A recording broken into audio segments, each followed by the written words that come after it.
الحمد لله كما ينبغي لجلال وجهه وعظيم سلطانه، والصلاة والسلام على رحمة الله للعالمين وحجته على الناس أجمعين، سيدنا وإمامنا وأسوتنا وحبيبنا ومعلمنا محمد صلى الله عليه وسلم وعلى آله وأصحابه والتابعين إلى يوم الدين. السلام عليكم ورحمة الله وبركاته. اولا همه شما پدران عزیز، برادران عزیز و تمام آن کسانی که صدای ما را در این اطراف میشنوند و علی الخصوص این مهمان هایی که خیلی زیاد در مسجد ما و شما حضور دارند، همه شما را برای این عبادت الله خوش آمدید میگویم و یک جایه با شما دعا میکنیم که خدای مهربان این قدم هایی که ما و شما در این راه خدا گذاشتیم، این قدم های ما و شما را خداوند پرفیض و پربرکات بگرداند و پیوسته خدای مهربان این قدم های ما را فقط در راه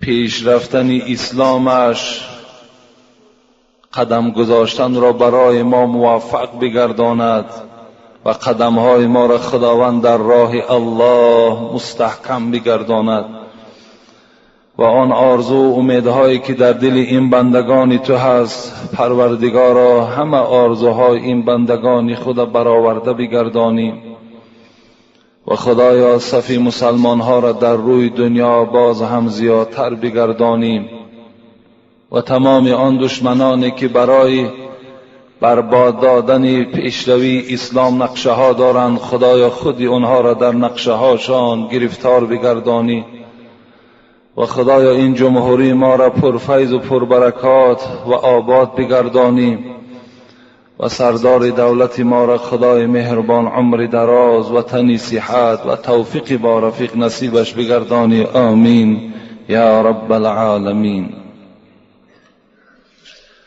الحمدلله که سه جمعه ما و شما در اطراف یک بیماری خیلی بد، یک خصلت خیلی ناپسند که این تکبری بود، الحمدلله که صحبت کردیم و بس شما وعده دادم که این جمعه از بس که خیلی سوالهای زیاد برای انتظار جواب هستند سوال و جواب میکنیم و از همه برادران خواهش کردیم که دیگر سوال ننویسند، زیرا اونقدر سوالی هست که شاید در سه جمعه هم ما آنها را جواب گفته نتوانیم. در آخر فقط در باب کبر این را گفتنی هستم که یکی از همنشین های پیغمبر خدا حضرت عبدالله ابن عمرو ابن العاص بود. حضرت میگوید که لم یکن رسول الله صلی الله علیه و سلم فاحشا ولا متفحشا. پیغمبر شما، معلم شما هیچگاه بدگفتار و بدرفتار و تکبری نداشتند. حضرت عبدالله ابن عمرو حکایه میکند حیات پیغمبر ده همراهش بودم، در هر جای با او نشست داشتم، لیکن گاه از زبان او سخن درشت را نشنیدم. گاه از خصلت‌های پیغمبر خصلت‌های ناجا ندیدم. هیچگاه خصلت‌هایی که دل مردم آزار میدادگی باشد از پیغمبر خدا رخ نداد گفت. باید امتهای او هم، باید ما و شما هم پیرو همان معلم باشیم، خصلت‌های خوب انسانی داشته باشیم. زیرا پیغمبر خدا میگوید ان احبکم الی و اقربکم منی مجلسا یوم القیامه احسنکم اخلاقا. دوست داشته ترین امت به سوی من، نزدیکترین امت به سوی من در روز قیامت همان امتانی هستند که فعل خوب دارند، رفتار خوب دارند، گفتارشان خوب است، کبر در وجود اونها خانه ندارد. حبیب خدا گفتن بهترین امتی من انا همان امتی هست که در وجود او کبر نباشد، بلکه بهترین خصلت باید که امتی من دارا باشد. باید که هر یک امت پیغمبر از این کسلی، از این بیماری خیلی بد که کبر هست باید خالی باشد، تا که برای همه ما و شما معلوم شد که فقط کبر لایق پروردگار است و خلاص، دیگر بر هیچ کس ارزنده نیست که انسان تکبری کند. حبیب خدا میگوید ما من شیء اثقل فی میزان المؤمن یوم القیامه من حسن الخلق. روز قیامت گفتند آگاه باشید که ترازوی اعمال گذاشته می شود، همان ترازویی که امروز در نزد سوداگرها وجود دارد که در یک پله او سنگها را می گذارند، در یک پله او آن چیزی که ما خریداری میکنیم میگذارند. روز قیامت پیغمبر خدا ان همین گونه ترازو را گفت در بین همون تمام مردم خداوند برقرار میکند. اون ترازو خیلی ترازوی کلانی هست و در آن روز پیغمبر خدا گفت عملهای شما را خداوند وزن میکند. یعنی در جای آن سنگها و در جای آن مواد خوراکه چه ها گذاشته می شود؟ کردارهای نیک و کردارهای بد. چگونه اگر ما از شما سوره قارعه اگر نظر کنیم، خدا میگوید فاما من ثقلت موازینه فهو فی عیشة راضیه و اما من خفت موازینه فامه هاویه وما ادراک ما هی نار حامیه. روز قیامت پروردگار خبر میدهد که ترازوی اعمال گذاشته می شود. خوش به حال آن بنده ای که فاما من ثقلت موازینه، اگر نیکیهاش وزنین آید. در یک پله ترازو نیکیها را گذاشت، در یک پله ترازو من بدیها من گذاشت، تکبری ها من گذاشت، بی نمازی ها و بدرفتاری ها من گذاشتن.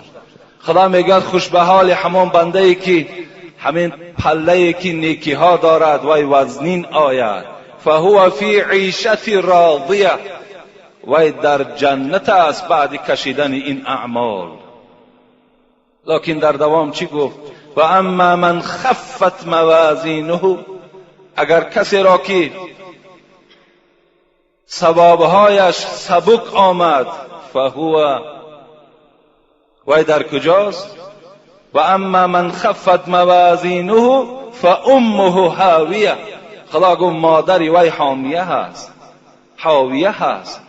و ما ادراک ما هی، چی چیز ترا درک کرد چیست حاویه؟ خدا میگوید نار حامیه، همون آتشی سوزان برای آن کسی هست که اگر کردارهای نیکش سبک آید.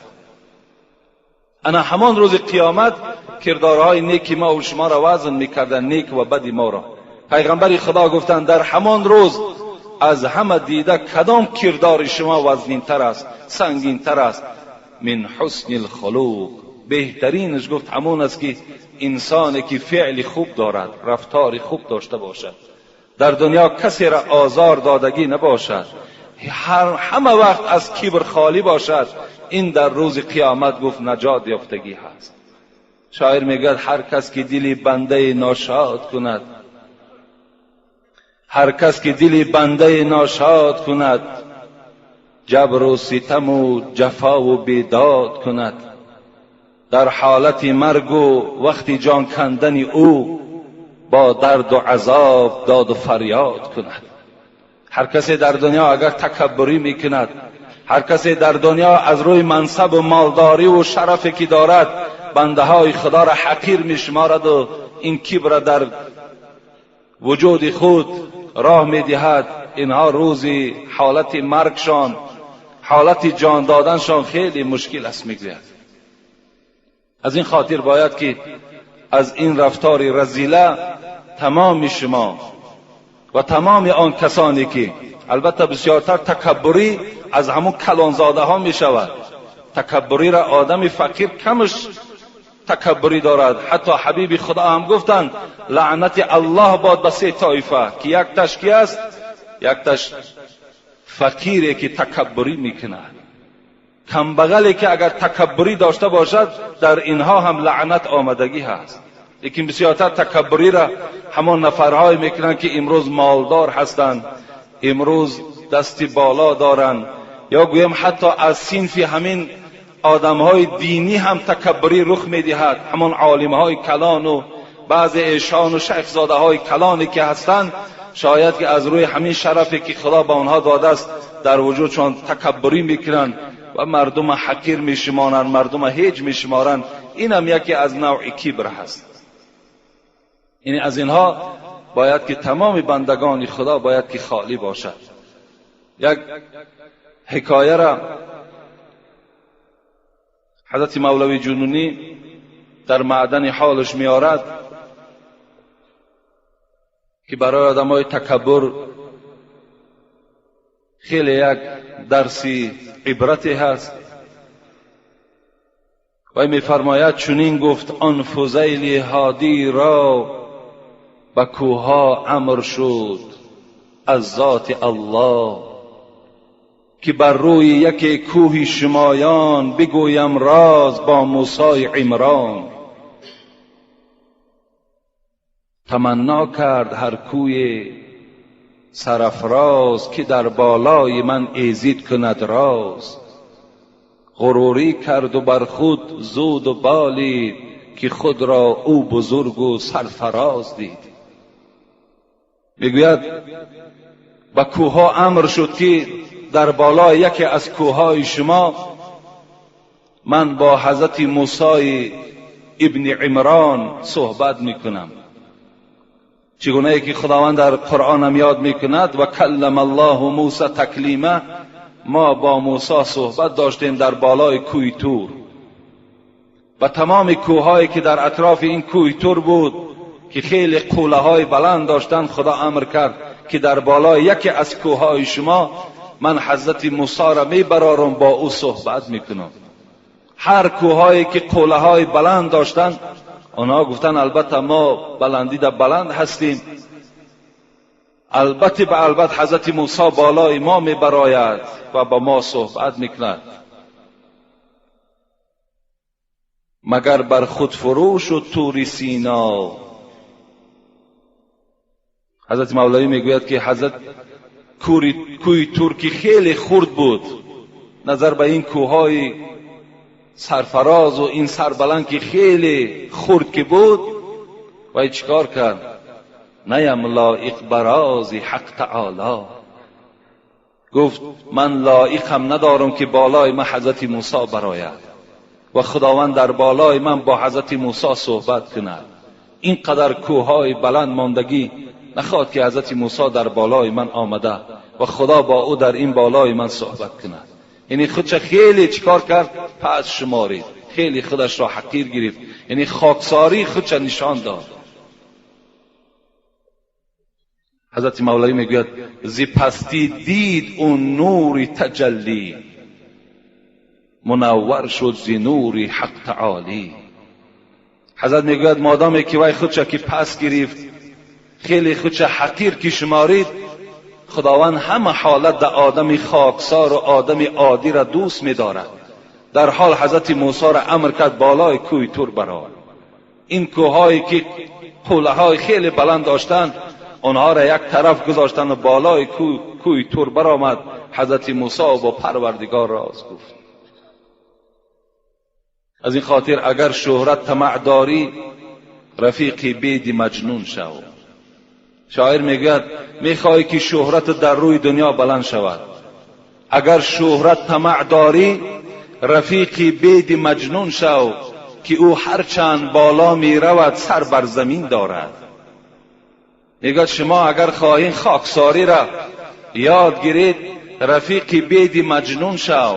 همین مجنون بید بینید، اگر نوده های او را راست کنید چند قدر بلند است، لیکن هر چی بالا می رود باز همون نوده هاش به طرف پایان مایل هستند. هر کسی میخواهد که شهرت پیدا کنند میگوید با همین بید مجنون برای او درس است. الحال میگذاریم به سوال ها که خیلی سوال های زیاد است. برای شما انشاءالله جواب های اینها را خبر میدهم. السلام علیکم حاجی محترم، من یک نفر مخلص دائمی شما. من به شما سؤال دارم و از شما التماس دارم که با سؤال من خود همین جمعه جواب گردانید. در ناحیه واسع زنی هست که دائم در اطاعت خدا است و میگوید که گویا در خانه‌اش فرشته ها از جمله بیبی فاطمه زهرا و بیبی عایشه صدیقه فرآمدند. وقتی که آدمان زیارت می روند در وقت سجده گویا نور به چشم آنها نمایان می شده باشد. وقتی که من رفتم در یک خانه پرده هست و در پس آن پرده کرپچه ها انداختند و می گویند که آنها در همین کرپچه ها نشستند. اما دروغ هستند. حضرت بیبی فاطمه زهرا و بیبی عایشه صدیقه اولا از جمله فرشته ها نیست. اینا از جمله فرشته ها نیستند، اینا از جنس آدمند. این دختری پیغمبر و زن پیغمبر است. فاطمهش دختری پیغمبر، عایشه صدیقهش زن پیغمبری خداست. از این خاطر با این نوع زنهایی که این گونه دعواها دارند شما هیچگاه نزدیک نشوین. الحمدلله که امروز خیلی فهمیش شما بلند شدگی است. اگر باز به همین فهمیشاتون شما رفتن نزد همین خیل زنهایی که اینا جین دارن، اینا جینوره هستن، اینا بیمارن، یعنی جین خودش را در همه صورت در آورده میتواند مگر در صورت حبیب خدا در آورده نمیتواند. و این زنم از کجا میداند بیبی فاطمه زهرا چگونه صورت داشت، بیبی عایشه صدیقه چگونه صورت داشت؟ این جنها خودشون در همه صورت میدرارن، آدم گمراه میکنن. از این خاطر پیش اینها نروید. اینا تبابت هم کردن میتوانند و با این طریق تبابت کردن هم شریعت ما و شما حرام میداند. ان الله لم یجعل شفاءکم فیما حرم علیکم. خداوند در آن چیزی که حرام است در او شفا گذاشتگی نیست. از این خاطر الحمدلله امروز اینقدر طبیب‌های ما وجود دارد. امروز در بین ما و شما اینقدر دعاخوان‌هایی که از قرآن دعا می‌خوانند، رقیه ها می‌خوانند، از اون جمله این دعاگوی مسجد ما و شما مولانا وجود دارد و دیگر برادرها اینجا وجود دارند که از قرآن با قرآن انسان تبابت می‌کند. اینها را باور نکنید، نزد اینها نروید، زیرا گناهگار میشوید و همان غیرت مردی شما باور که از بین دور میشود. اینم نوعی از همون حاجت طلب کردن از مزارهاست، مثل همونها هست. چگونه مردم امروز گمراه کردن که بعضی از پیشواهای ما و شما گویا که این مزارها را میبینن و مزارها با اونا صحبت دارن، اون جن هستن، همش بیچاره گمراه میشود.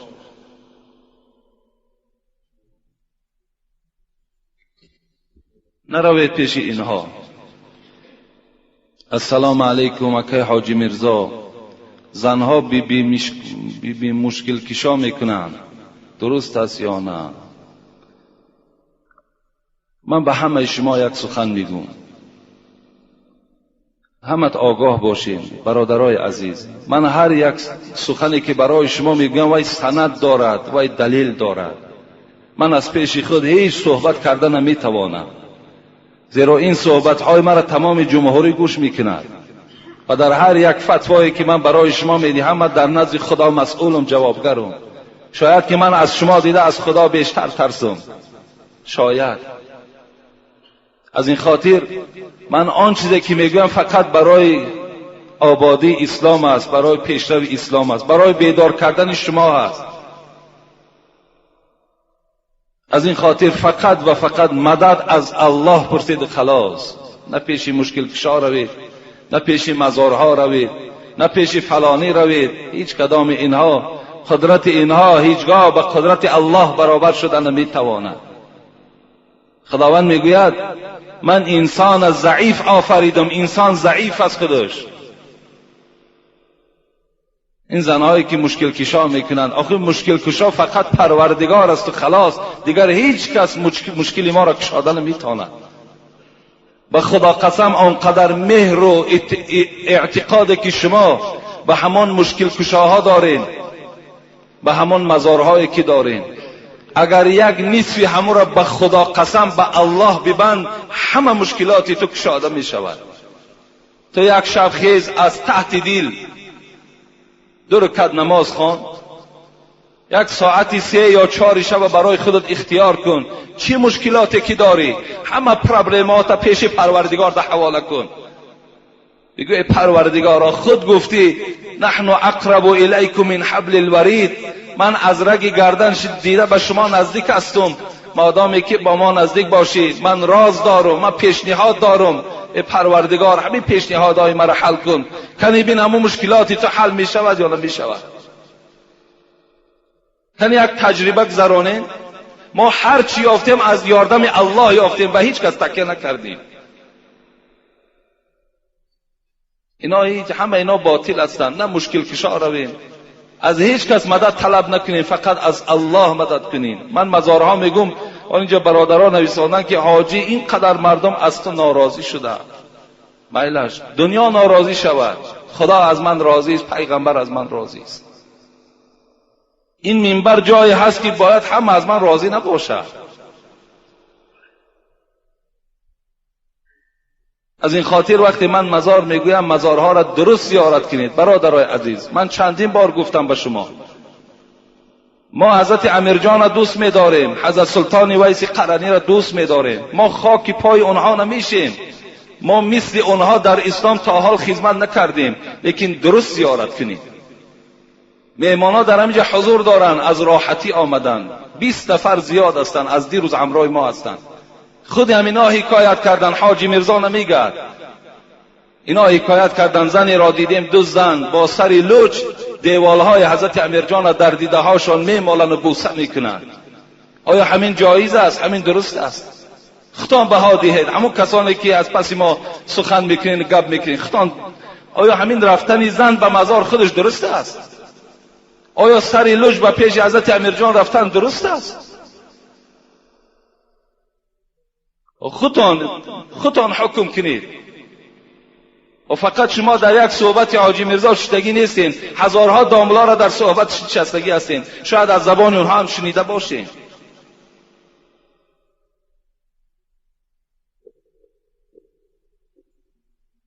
انشاءالله حضرت امیرجان از ما به نهایت راضی هست، به نهایت راضی هست که ما مردم به راه درست دعوت داریم. برادرای عزیز، باز میگویم، خیر احسانتان فقط و فقط برای برادرت کن، برای پدرت کن، برای مادرت کن، برای همسایه های فقیرت کن. امروز حضرت مولانا در دوشنبه ای میاسکم بیند دزیا در اونجا گوسفند میکشن. همین درست است؟ همین میاسکم بینتی که میگویه مثل همون مزار گوسفند کشی ندارد. در کدام جای کتاب هست؟